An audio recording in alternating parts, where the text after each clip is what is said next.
gi weche mag IEBC to kod puodho jochung' e gwenge mopogore opogore. Wachao gi Siaya maromo ji 11 koro puodhi gi duol mar IEBC mabiro laro kom od bura ma Ugunja yiero madundo mochan bagi dwe manyien ka koro jochungo ikore ma chako campaigns ayanga. Kane loso kinde mane ocho wang'e chenro no, komishona mar IEBC Mary Karen Sorobit osingo ni duol no biro tayo chenro e yor adier kod ratiro. Steve Biko noluona kendo miyo waler. E laksario mar okinyi, duol mar IEBC nochako chenro mar goyo kogno kendo puodho jochung' 6 e kar chung' od bura ma Ugunja. Mae biro bang' duolno puodho jochung' 5 odiechieng' mokwongo. Bang' yudo puoth makamano, chungo nosingo mar yayo kwe e kinde kampen mar neno ni onge reny maneno. Aberakra kodgi adoja kodgi kaka ginno en mana ni koro kik gihinya nikech an ng'ama mama to gin joma chuo koro kata ka wach gina akwayo wach kwe nikech koka guns kata kiaga ni mama gi kiaga ni ng'ama dichuo kwero kamano nikech wasenono certificate to gimodhi timo Ugunja maduong' en achiel. Wang'eyo muharo mani Kenya ka en muharo mokelo kech to kelo dhier to kelo fuko maonge gimoro.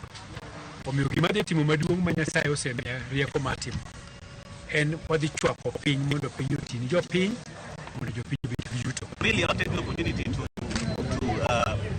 preach peace. I want to appeal to those who have been clear, those who are cleared before me, that even because about our business campaigning for this seat, honorable seat, we really need to preach peace. E kinde no, jochungo nonyiso geno margi ni IEBC biro tayo yiero yor adieri kod ratiro. Girang jomochung' tetete to program period November gi yier ng'ama dwa dhi tiyo nigi. Ana promise gin kaka MJO. Geno mara matelo ma Ugunja kata Siaya maka nase chako 25 years ago. Hapa ne poko chopo kanyo. Nase mi sama do. Kaka jalo bochung' e yiero ma Ugunja wacho ka otimo kako wacho to wan gi geno ni yiero dhi timore e yo makare. Wakwayo bana ni kaka wachaka ni kaka wadhi mbele maonge intimidation. Moko kuom jodito mag duond bura mar ODM nonyiso yie margi ni duond bura no biro duoko jochung' mag ye kar chung' od bura ma Ugunja, Kasipul kod Magarini. We as this is our seat of ODM. I know we are going to have other parties competing, but please keep peace. Siaya is a home of peace. In elections, we never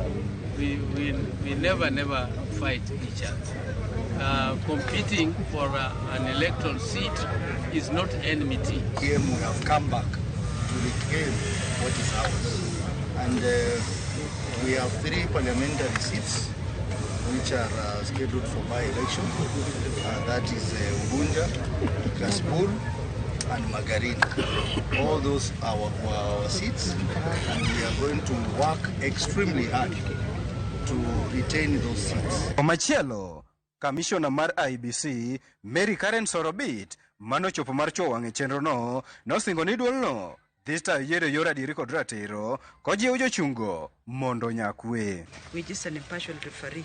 Kazi yetu ni to make sure that we supervise election and people get the person they've elected and we declare the winner.